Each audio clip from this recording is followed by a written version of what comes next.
Perayaan apa hari ni, Has? Perayaan makanan lazat. Makanan lazat Malaysia. So kalau kamu boleh nampak sekarang banyak makanan-makanan tempatan yang memang ramai minat makan. Saya lapar ni. Ni saya paling suka ni popia goreng. Ayam goreng. Semua yang goreng-goreng. Okey, Joanna jangan dulu makan. Okey. Tak boleh makan. Okey. Alright. So hari ini kita akan sebenarnya membincangkan tentang makanan alternatif. Betul. Biasa orang selalu komplain kan. Saya tak ada masa nak masak lah, Has.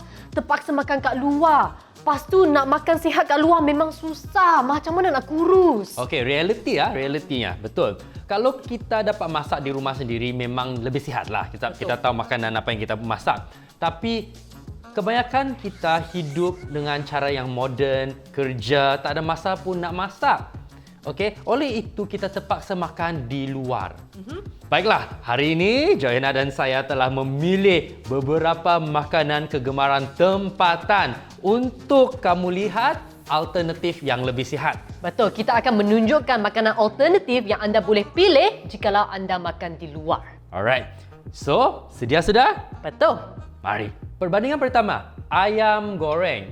Daging ayam ini bagaikan span yang boleh meresap sos perapan dan juga minyak yang digunakan untuk memasaknya. Minyak yang amat banyak diperlukan bagi menggoreng seketul ayam. Oleh itu, ayam goreng mengandungi kalori dan lemak tepu yang tinggi, iaitu sekitar 390 kalori dan 21 gram lemak seketul ayam. Alternatif yang lebih baik ialah ayam tanduri.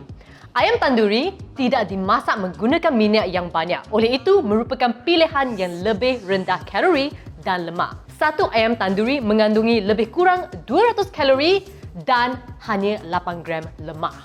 Baiklah, perbandingan seterusnya, roti canai.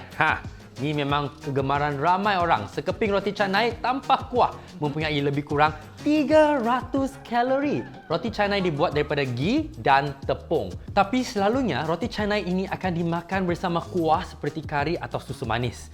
Oleh itu, kalori roti canai bersama kuah cecahnya boleh mencapai 550 kalori, Joanna, setiap hidangan. Seseorang yang selalu makan roti canai ini setiap hari berisiko menghadapi kolesterol yang tinggi. Jadi, alternatif yang dicadangkan ialah thosai. Okay? Sekeping thosai mempunyai kurang daripada 200 kalori dan mengandungi khasiat yang lebih baik daripada roti canai. Sebab thosai diperbuat daripada nasi, lentil hitam dan halva. Alright, seterusnya kita cerita tentang mi kari pula. Kebanyakan mi kari disediakan dengan santan kelapa dan minyak yang banyak supaya sedap dimakan. Betul. Disebabkan itu, mi kari amat tinggi dalam kandungan kalori dan lemaknya, iaitu lebih kurang 600 kalori semangkuk dan 37 gram lemak. Jadi, alternatif yang lebih sihat adalah untuk memilih mi sup. Kalorinya lebih rendah dalam lingkungan 340 kalori dan cuma mempunyai 10 gram lemak. Dan untuk membuatkan hidangan ini lebih sihat, kurangkan porsi mi dan tambahkan lagi porsi sup dalam hidangan ini. Baiklah semua, mari kita bergerak ke benda seterusnya. Nasi goreng. Alright, nasi goreng adalah makanan kegemaran ramai rakyat Malaysia dan porsi nasi yang digunakan adalah selalunya lebih daripada porsi yang disarankan, iaitu cuma satu mangkuk yang kecil sepatutnya.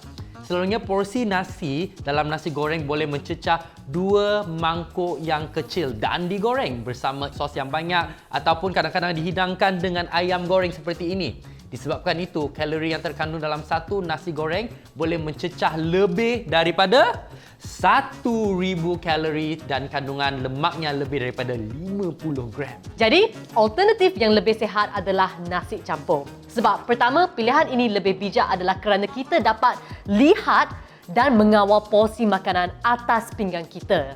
Ambillah satu mangkuk kecil nasi ditemani pinggan sayur dan sumber protein yang bukan digoreng dan tidak dibanjiri kuah. Dengan itu, kita dapat makan satu hidangan yang seimbang dan hanya mempunyai lebih kurang 450 kalori dan 10 gram lemak dalam satu hidangan ini.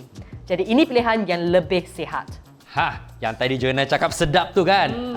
Ini adalah makanan ringan kegemaran kita, popia goreng. Tapi tahukah anda bahawa sekeping popia goreng dengan sendirinya mempunyai lebih daripada 100 kalori? Satu ni je. Selalunya kita akan makan lebih kurang 3 keping bagi setiap hidangan. 3 keping popia goreng sudah mengandungi lebih daripada 300 kalori dan 25 gram lemak. Oleh itu, popia goreng adalah makanan ringan yang amat menggemukkan. Khas dulu kan, saya selalu suka makan popia goreng. Tapi alternatif yang lebih baik ialah untuk memilih popia segar yang digulung menggunakan kulit popia dan diisi dengan pelbagai jenis sayuran dan kacang tanpa digoreng. Jadi, satu gulung besar popia segar ini dipenuh dengan serat sayuran, mengenyangkan dan cuma mengandungi 150 kalori. Saya suka lah Joanna cakap popia kan. Kita cakap popia, dia popia. Ada nya kat belakang. Ini sekarang kegemaran saya. Alright, makanan kegemaran tempatan seterusnya yang akan dibincangkan adalah nasi biryani. Sungguh berwarna dan menyelerakan. Tetapi tahukah anda bahawa nasi biryani dimasak dengan minyak atau ghee yang banyak? Semangkuk kecil nasi biryani dengan sendirinya, nasi ni je, sudah mengandungi lebih 300 kalori dan 18 gram lemak. Jadi bukan tak boleh makan nasi. Alternatif yang mudah adalah memilih nasi putih biasa yang mengandungi hanya 230 kalori dalam semangkuk kecil tanpa lemak yang tinggi. Itu yang penting tu. Baiklah, perbandingan yang terakhir adalah minuman kegemaran rakyat Malaysia. Apa Joanna? Teh tarik. Jeng jeng. Sedap gila. Sedap, tapi tahukah kenapa dia sedap? Sebab manis. Sebab manis. Disebabkan teh tarik selalunya dibancuh bersama susu pekat manis yang banyak. Itulah dia manis, dia tarik lagi. Itulah dia sedap. Kandungan gula dan lemak minuman ini sangat tinggi. Hanya satu gelas sudah mengandungi 180 kalori, 6 gram lemak dan 20 gram gula. Kandungan gula dalam satu gelas ni sudah hampir mencecah aras maksimum gula harian yang disarankan. Patutlah manis. Oleh itu, pilihan teh O0 sebagai alternatif adalah lebih sihat. Teh O0 mempunyai kalori sifar dan tidak mengandungi gula. Betul. Jadi, minumlah sebanyak yang anda mahu. Okey? Alright semua, akhir kata memang sukar untuk kita mengganti cara pemakanan yang sudah kita biasa hari-hari macam tu kan. Sudah susah untuk ganti. Tapi memupuk kesedaran bahawa wujudnya alternatif yang lebih sihat bagi setiap makanan yang ada di luar sana amatlah penting sebagai langkah pertama untuk mengubah corak pemakanan kita. Alright, jadi cubalah menggantikan makanan harian anda dengan alternatif yang dicadangkan ini dan secara perlahan-lahan anda akan semakin biasa dengan cara pemakanan baru ini dan boleh melihat perubahan dari segi fizikal dan kesihatan dalam diri anda. Jadi, lain kali anda makan di luar ataupun tapau makanan, ingatlah untuk memilih makanan alternatif yang lebih sihat. Ya, cubalah makanan yang dicadangkan di sini. Sebelum kita berpisah semua, tuliskanlah komen kamu di ruangan komen di bawah apa-apa cadangan yang kamu ada ataupun apa yang kamu ingin lihat daripada Joanna dan saya untuk video yang akan datang. Kongsikanlah bersama. Jangan lupa like, subscribe ke channel kami Sihat Sokmo dan kita akan jumpa di episod seterusnya. Baiklah, kongsikan kepada rakan-rakan kamu semua juga video ini supaya kita boleh terus belajar bersama dan jangan lupa Sihat Sokmo.